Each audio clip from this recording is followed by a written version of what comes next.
ഞാൻ പറയുന്നത് കേൾക്കാമോ? കേൾക്കാം, പറഞ്ഞു.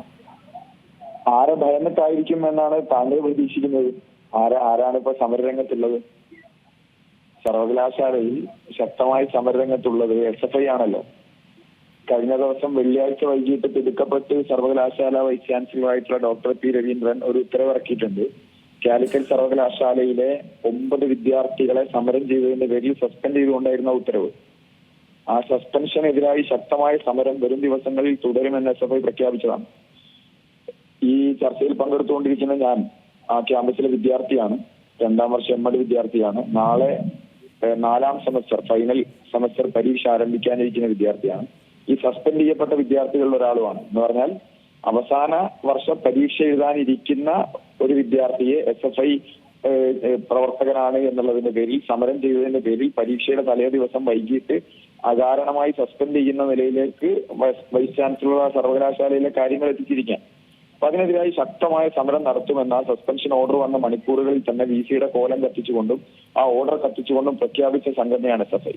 ഹോസ്റ്റലിൽ നിന്ന് ഈ സസ്പെൻഡ് ചെയ്യപ്പെട്ട വിദ്യാർത്ഥികൾ പുറത്തേക്ക് പോകണം എന്ന് വൈസ് ചാൻസലർ ഉത്തരവിറക്കിയതിന് പിന്നാലെ ആ ക്യാമ്പസിലേക്ക് മാധ്യമങ്ങളെ വിളിച്ചു വരുത്തി പരസ്യമായി ഹോസ്റ്റലിലേക്ക് കയറിയ വിദ്യാർത്ഥി സംഘടന കൂടിയാണ് SFI. ആ നിലയിൽ സമരവുമായി SFI മുന്നോട്ട് പോകുമ്പോൾ ആ സമരത്തെ അടിച്ചമർത്താൻ ഇനി സമര നിരോധനം മാത്രമേ മുന്നിൽ വഴിയുള്ളൂ എന്നാണ് കരുതുന്നത്. ഇപ്പൊ എനിക്ക് മുന്നേ ഇവിടെ സംസാരിച്ച സുഹൃത്ത് KSUവിന്റെ നേതാവ് അർജുൻ തകർത്ത് സംസാരിക്കുകയായിരുന്നു. അദ്ദേഹം പറഞ്ഞു സർക്കാർ സമരത്തെ ഭയക്കുകയാണ്, പോലീസിനെ ഉപയോഗിക്കുകയാണ്. ഇതൊന്നുമല്ല ഇതിലെ വസ്തുത. ഈ സസ്പെൻഷൻ വന്നിരിക്കുന്ന പശ്ചാത്തലത്തിൽ തുടർ സമരങ്ങളെ ഇല്ലാതാക്കാൻ വേണ്ടി സർവകലാശാലയിൽ സമര നിരോധനത്തിന് വേണ്ടി ഇവർ കൂട്ടുപിടിച്ചിരിക്കുന്ന ഉത്തരവ് വന്നിരിക്കുന്നത് 2012-ലാണ്. KSU നേതാവ് ക്ഷമയോടെ കാതുകൂർപ്പിച്ച് ശ്രദ്ധയോടെ കേൾക്കേണ്ട വർഷമാണ് 2012. 2012 കേരളത്തിന്റെ മുഖ്യമന്ത്രി ശ്രീ ഉമ്മൻചാണ്ടിയാണ്, വിദ്യാഭ്യാസ മന്ത്രി ശ്രീ അബ്ദുറബ്ബാണ്. UDF-ന്റെ ഭരണകാലമായിരുന്നു.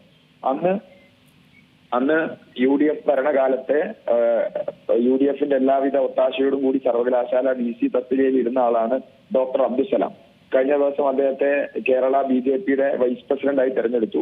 നേരത്തെ തിരൂർ നിയോജക മണ്ഡലത്തിൽ നിയമസഭയിലും മലപ്പുറം നിയോജക മണ്ഡലത്തിൽ പാർലമെന്റിലേക്കും മത്സരിച്ചിട്ടുള്ള BJP സ്ഥാനാർത്ഥി കൂടിയായി പിന്നീട് രംഗപ്രവേശനം ചെയ്തിട്ടുള്ള ഈ അബ്ദുസലാം ലീഗിന്റെയും കോൺഗ്രസിന്റെയും പിന്തുണയോടുകൂടി വൈസ് ചാൻസലറായി നിലകൊണ്ട കാലത്താണ് അന്ന് അദ്ദേഹത്തിന്റെ വിദ്യാർത്ഥി വിരുദ്ധ നയങ്ങൾക്കെതിരായി ആരംഭിച്ച SFI സമരത്തെ ഇല്ലാതാക്കാൻ വേണ്ടി അദ്ദേഹം ഇത്തരത്തിലൊരു കോടതി വിധി സമ്പാദിച്ചത്. 2012-ലാണെന്ന് ഓർക്കണം ആ വിധി വന്നത്. അത് കഴിഞ്ഞ് 13 വർഷം പിന്നിട്ടു. അതിനിടയിൽ അനേകം VC-മാർ അവിടെ വന്നുപോയി. UDF ഭരണം 2015 വരെ തുടർന്നു. 2016 ഇടതുപക്ഷ ഭരണം വന്നു. 2021 ഇടതുപക്ഷം തുടർന്നു.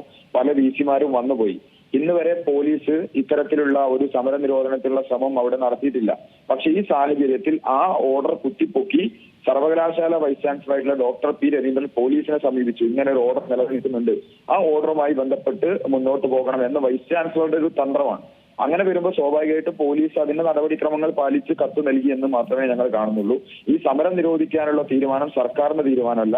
കേരളത്തിലെ ഇടതുപക്ഷ ജനാധിപത്യ മുന്നണി സർക്കാരിനോ പോലീസിനോ അത്തരമൊരു സമര നിരോധന അജണ്ടയുണ്ടെന്ന് ഞങ്ങൾ കരുതുന്നില്ല. സർവകലാശാല വൈസ് ചാൻസലറുടെ ആവശ്യമാണ്.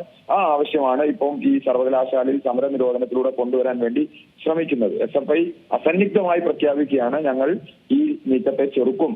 ഞങ്ങൾ ഇന്ന് രാത്രി തന്നെ അടുത്ത സമരം ആരംഭിക്കുകയാണ്. Z ന്യൂസിന്റെ യൂണിറ്റ് ഏതെങ്കിലും ഉണ്ടെങ്കിൽ നിങ്ങൾക്ക് ആ ക്യാമ്പസിലേക്ക് അയക്കാം. മാധ്യമ സുഹൃത്തുക്കളെയും എല്ലാവരെയും ഞങ്ങൾ ആ പരിപാടിയിലേക്ക് ക്ഷണിക്കുകയാണ്. ഇന്ന് വൈകിട്ടോടുകൂടി തന്നെ ഞങ്ങൾ തുടർച്ചയായ സമരങ്ങളിലേക്ക് പ്രവേശിക്കും.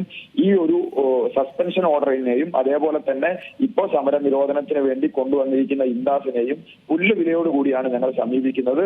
ഞങ്ങളുടെ സമരം അതിശക്തമായി തന്നെ തുടരും. അനധികൃതമായി KSU നേതാക്കൾക്ക് മാർക്കുദാനം നടത്തുകയും സംഘപരിവാരത്തിന്റെ സംഘടനയായ സേവാഭാരതിയുടെ വേദിയിൽ പങ്കെടുക്കുകയും VC-യുടെ ചേംബറിലേക്ക് സേവാഭാരതിയുടെ നേതാക്കളെ വിളിച്ചു വരുത്തി ധനസമാഹരണത്തിന്റെ ഉദ്ഘാടനം നിർവഹിക്കുകയും ചെയ്യുന്ന ഇതിൽ ഇത്തരം നയങ്ങൾ തുടരുന്ന VC-ക്കെതിരായ സമരം ഞങ്ങൾ തുടരും. അതിന്റെ പേരിൽ സമരം ചെയ്ത വിദ്യാർത്ഥികളെ സസ്പെൻഡ് ചെയ്യാനുള്ള ശ്രമം നടത്തിയ VC-യെ ഞങ്ങൾ പ്രതിരോധിക്കും. ഈ വിദ്യാർത്ഥികളെ തിരിച്ചെടുക്കുന്നത് വരെയുള്ള സമരത്തിൽ ഞങ്ങൾ അതിശക്തമായി നിലയുറപ്പിക്കും. അതിന്റെ മുന്നിൽ ഇത്തരം കീറക്കടലാസുകളുടെ ഉത്തരവുകളെ കേവലം ജൽപ്പനങ്ങളായി മാത്രമേ ഞങ്ങൾ കരുതുന്നുള്ളൂ. അതിനെ ഞങ്ങൾ മുഖവിലേക്ക് എടുക്കുന്നില്ല. ഞങ്ങളുടെ സമരവുമായി ഞങ്ങൾ മുന്നോട്ട് പോകുമെന്നുള്ളതാണ് ഇക്കാര്യത്തിൽ SFI സ്വീകരിച്ചിരിക്കുന്ന നിലപാട്. ഏറ്റവും പുതിയ വാർത്തകളും വിശേഷങ്ങളും വിരൽത്തുമ്പിലറിയാൻ Zee മലയാളം ന്യൂസ്. എല്ലാ ഡിജിറ്റൽ പ്ലാറ്റ്ഫോമുകളിലും ലഭ്യം.